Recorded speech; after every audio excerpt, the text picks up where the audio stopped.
आज मैं आपको अपनी जिंदगी की एक सच्ची घटना के बारे में बताने जा रहा हूँ।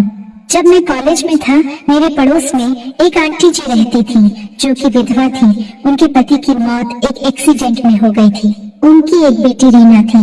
वो अपनी बेटी के साथ अकेली ही रहती थी।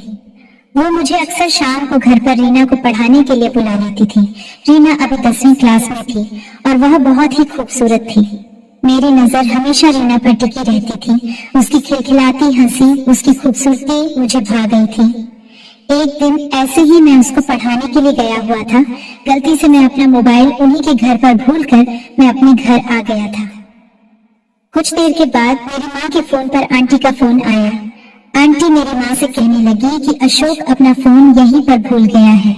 माँ मुझे मेरी लापरवाही के लिए डांटने लगी। जब मैं उनके घर पर अपना फोन वापस लेने के लिए पहुंचा तो रीना की माँ अपने आप ही मुस्कुरा रही थी। मेरे हाथ में फोन पकड़ाते हुए बोली, अशोक तुमने अपने फोन में मूवी तो बहुत अच्छी रखी हुई है। मेरे फोन में बहुत सारी फिल्में थी, लेकिन आंटी कौन सी फिल्मों की बात कर रही थी ये मुझे पता नहीं चल रहा था। फिर इस बात को पक्का करने के लिए मैंने अनजान बनकर उनसे पूछा, थैंक यू आंटी, मगर आप कौन सी मूवी की बात कर रहे हो? मेरे फोन में तो बहुत सारी मूवी रखी है। वो मुस्कुरा कर बोली, वो वाली। आंटी मैं समझा नहीं, ज्यादा भूला मत बन, तेरी माँ को बताऊंगी तो सब याद आ जाएगा। मैंने तुरंत बात को संभालने की कोशिश करते हुए कहा, नहीं आंटी आप गलत समझ रही हैं। मैं अपने फोन में कोई भी गलत फिल्में नहीं रखता हूँ। आप माँ को कुछ मत कहना, मैं ये सब डिलीट कर दूंगा। आंटी बोली, अरे डरो नहीं, कुछ नहीं कहूंगी तेरी मम्मी को, मैं तो बस मजाक कर रही थी। अच्छा ये बताओ कि गर्लफ्रेंड है क्या तुम्हारी? मैंने कहा नहीं आंटी, अभी तक तो कोई नहीं है, आप मोबाइल दे दो मेरा। मोबाइल मेरे हाथ में देते हुए वो बोली, फोन में लॉक लगा कर रखा करो। मैंने कहा ठीक है आंटी। फिर मैं अपना फोन लेकर घर आ गया। रात का खाना खाने के बाद सोने लगा तो नींद नहीं आ रही थी। मेरे दिमाग में आंटी की बातें ही घूम रही थी। उस दिन के बाद से आंटी ने मुझे घूरना शुरू कर दिया। कभी छत पर तो कभी गली में, कभी अपने घर बहाने से बुलाती, कभी मुझे छूने की कोशिश करती थी। ऐसे ही एक दिन जब मैं शाम को उनके घर ट्यूशन देने गया तो मैंने पाया कि आंटी अकेली थी। मैंने पूछा, आंटी रीना कहाँ है? आंटी बोली, वो अपने नाना के यहाँ चली गई।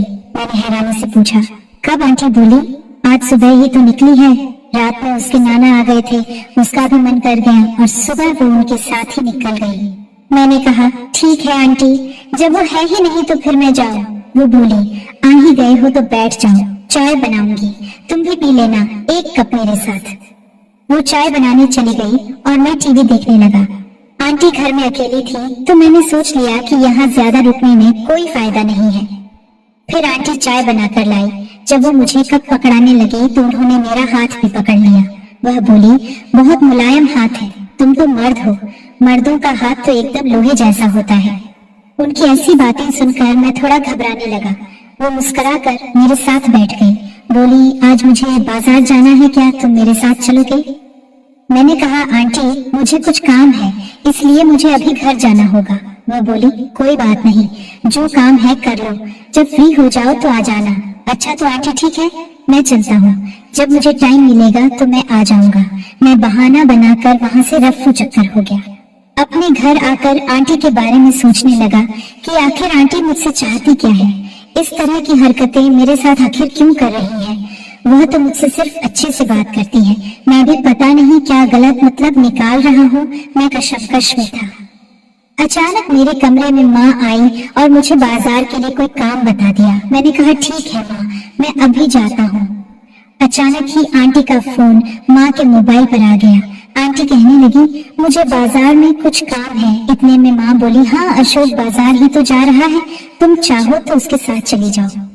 मैं आंटी के साथ जाना नहीं चाहता था, लेकिन माँ के कहने पर मुझे मजबूरन जाना पड़ा। वह मुझे देखकर मुस्कुरा रही थी, मैं भी उन्हें देखकर झूठी हंसी हंसने लगा। मैंने बाइक स्टार्ट की और आंटी मेरे पीछे बैठ गई। जैसे ही बाइक घर से थोड़ा दूर पहुंची, आंटी मुझसे चिपकने की कोशिश करने लगी। मैं बोला, आंटी आप ठीक से बैठो ना। वो बोली, मुझे बाइक पर बहुत डर लगता है, इसलिए तुम्हें कसकर पकड़ रखा है। उनकी बात सुनकर मैं खामोश हो गया। पूरे रास्ते वह मुझसे इसी तरह चिपक कर बैठी रही, लेकिन मैं कर भी क्या सकता था। थोड़ी ही देर में हम मार्केट पहुंच गए। मैंने कहा, आंटी आपको जो भी सामान लेना है ले लो, मैं भी अपनी शॉपिंग कर लेता हूँ। वह बोली, ज्यादा कुछ नहीं चाहिए, थोड़ा सा ही सामान है, तुम जाओ मत, मेरे साथ ही रहो। मुझे मजबूरन उनके साथ रुकना पड़ा। वह एक कपड़े की दुकान पर गई और वहां से नाइटी खरीदने लगी और बार बार अपने ऊपर लगाकर दिखाती और मुझसे पूछती, देखना अशोक, ये मुझ पर कैसी लग रही है। मैंने कहा, आंटी मुझे इस बारे में कोई नॉलेज नहीं है, आपको जो अच्छी लगे ले लो। वो कहने लगी, क्यों, कल को तुम्हारी शादी होगी तो अपनी बीवी के लिए नहीं लाओगे। मैं उनकी बातों को सुनकर खामोश हो गया। फिर उन्होंने रेड कलर की नाइटी पसंद की और उसे खरीद ली। मैंने कहा, आंटी अंकल तो अब नहीं रहे, फिर आप यह पहनकर किसको दिखाओगी। वह बोली, अंकल नहीं है तो क्या हुआ, मेरा क्या दिल नहीं है। मैं उनकी यह बात सुनकर थोड़ा मायूस हो गया और अपने आप को कोसने लगा। थोड़ी ही देर में मैंने अपने घर का सामान भी खरीदा और मैं आंटी को लेकर घर आ गया।